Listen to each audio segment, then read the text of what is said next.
Meus amores, hoje eu convidei o pastor Fernando Monteiro para passar uma mensagem de fé e esperança para vocês nesse 2021, tá? Ele vai falar sobre a pergunta do homem e a resposta de Deus. Vamos saber o que é isso? Tudo bem, pastor Fernando? Boa tarde. Um prazer te receber, viu? O prazer é meu, Fernanda. Que alegria estar aqui, viu? Obrigada, com você, obrigada. acompanhando aí, tendo esse momento aqui junto com você, as pessoas que acompanham. Muito obrigada. Uma alegria Seja nossa. bem-vindo ao Ver Mais. Obrigado. Pastor, o que é a pergunta, o que significa isso? A pergunta do homem e a resposta de Deus. Aham. É uma coisa interessante, assim, que como nós temos perguntas, assim, na nossa vida. Quantas situações surgem e a gente vai olhando nas Escrituras e a gente vai perceber muitos e muitos momentos, algumas perguntas sendo feitas. E são perguntas que nós também fazemos no dia a dia, né?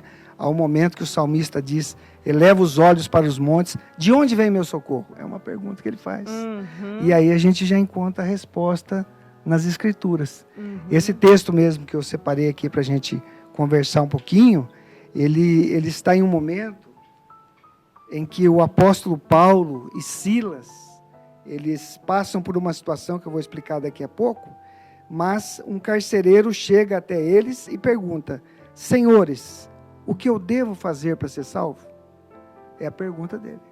Que é uma pergunta que nós fazemos também. A gente escuta tanta coisa por aí, né? E quando a gente examina as Escrituras, nós estamos lidando com a resposta de Deus. Ou seja, quando eu e você oramos, nós estamos falando com Deus. Quando nós lemos a Bíblia, Deus é quem está nos respondendo. E olha que interessante, por isso que a gente não pode só orar. Ah, eu oro, mas eu oro todo dia. Mas você lê a Bíblia? Tem que ler a Bíblia, porque na Bíblia está a resposta de Deus para gente. Exatamente, é a resposta. Hoje em dia a gente vê as pessoas com vários questionamentos, que são questionamentos que a gente encontra na Bíblia. Né? A gente vai ver, por exemplo, momentos em que você vai encontrar profetas como Elias, passando um momento de muita crise pessoal, uma depressão muito forte, uma angústia muito grande, pedindo para si a morte, mas de repente Deus dá uma palavra, Deus responde, Deus orienta ele. Porque os anseios do coração humano, eles só mudam de época, mas os anseios são os mesmos. São né? os mesmos, né? Muda a roupagem, muda o exterior, mas aquela necessidade, aquela dificuldade, né, que é só o Senhor que nos dá. Por isso que Jesus fala, né, que nós devemos examinar as Escrituras para conhecer, né, aquilo que Deus tem para nós.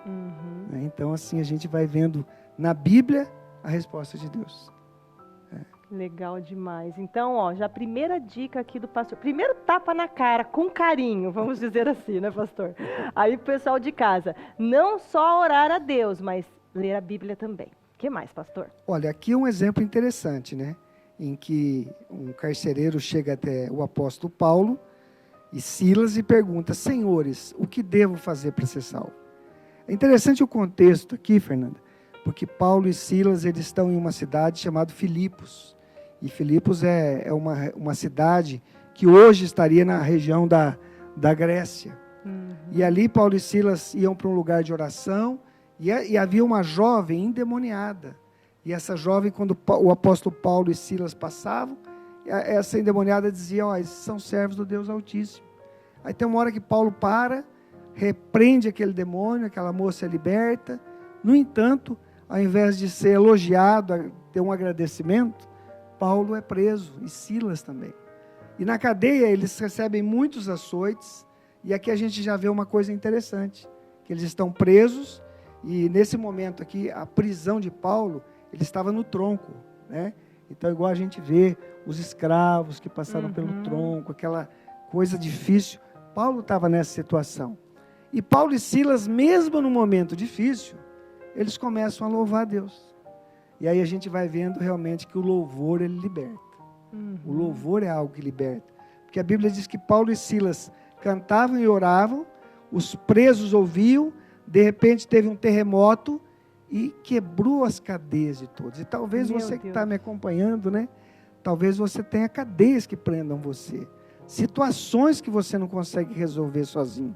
E eu quero dizer para você, o louvor é nossa arma de vitória. Quando eu e você colocamos o louvor na frente, nós podemos ter certeza que as cadeias serão rompidas, né? Naturalmente, a gente não tem uma tendência de louvar a Deus em todos os momentos. Mas esse é um desafio. Paulo e Silas estão presos. Liberdade deles cortada. Sofrimento. Eles apanharam. Mas quando eles começaram a glorificar a Deus, a vitória do céu desceu, né? Então, mais uma dica aí do pastor Fernando Monteiro para você. Tá fazendo a limpeza, a faxina aí na tua casa? Tá lavando uma louça? Bota um louvor, minha linda, meu lindo. Faz isso, que você vai ver as coisas começarem a acontecer na sua vida. As coisas mudarem. Você ficar mais sensível ao Espírito Santo, né, pastor? Não, é isso mesmo. E aí, quando o carcereiro observou que estava todo mundo livre, o carcereiro já ia se matar, porque na época o carcereiro era alguém que trabalhava, né? Fazia parte daquilo que é o exército, nós vamos usar assim mais ou menos, o exército, a polícia. E se o carcereiro perdesse os presos, ele seria morto. Então esse homem já tentou se matar. Então há situações em que as pessoas estão desse jeito aqui. E a palavra do Senhor diz que o carcereiro, no verso 27, estava pronto para se matar. Mas aí o apóstolo Paulo deu uma palavra: não faça isso com você mesmo. Quero deixar essa palavra para você. Não te faça nenhum mal. Foi a palavra de Paulo. Não te faça nenhum mal. E aí Paulo disse ao carcereiro: todos estão aqui. Estavam todos os presos ali. E a palavra do Senhor diz que esse homem, esse carcereiro, fez essa pergunta para Paulo: senhores, o que devo fazer para ser salvo? E a resposta, Fernanda, foi uma resposta muito simples. A resposta aqui de Paulo e Silas para esse homem foi: crê no Senhor Jesus e será salvo tu e a tua casa.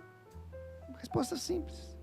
Crê no Senhor Jesus e será salvo você e a sua casa. Então aqui eu quero deixar essa palavra aqui também, né? Qual que é a pergunta feita? O que eu devo fazer para ser salvo?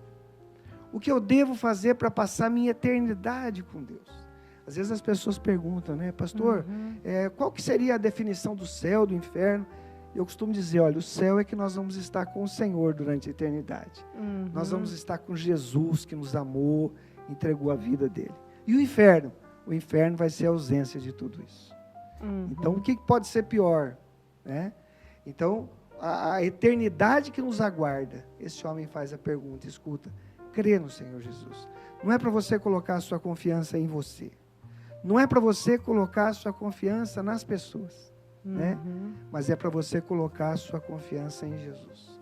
Jesus nunca vai te decepcionar. As pessoas vão nos decepcionar. A gente coloca às vezes a confiança em uma pessoa ou em outra, e aí a gente passa às vezes por momentos difíceis por conta disso. É verdade. Mas com Jesus, Fernando, você já escutou alguém falando que está decepcionado com Jesus? É verdade, nunca, jamais. Pastor, eu quero te agradecer, viu? Amém. Obrigada por essa palavra. Eu acredito que tem ajudado muitas pessoas que nos assistem. E vocês que estão nos assistindo aí, promete para mim, minha linda, meu lindo, terminando esse programa que eu vou encerrar agora, liga um louvor aí na tua casa, bem alto. Bem alto. Qualquer música. Pega na internet, se você não tem no seu celular. Pega na internet, coloca assim, louvor lá no Google. E põe para tocar aí na tua casa, tá? Obrigada, viu, pastor? Muito obrigada mesmo, viu? Deus continue te abençoando aí. Amém. Todos que estão assistindo. Amém. Obrigada.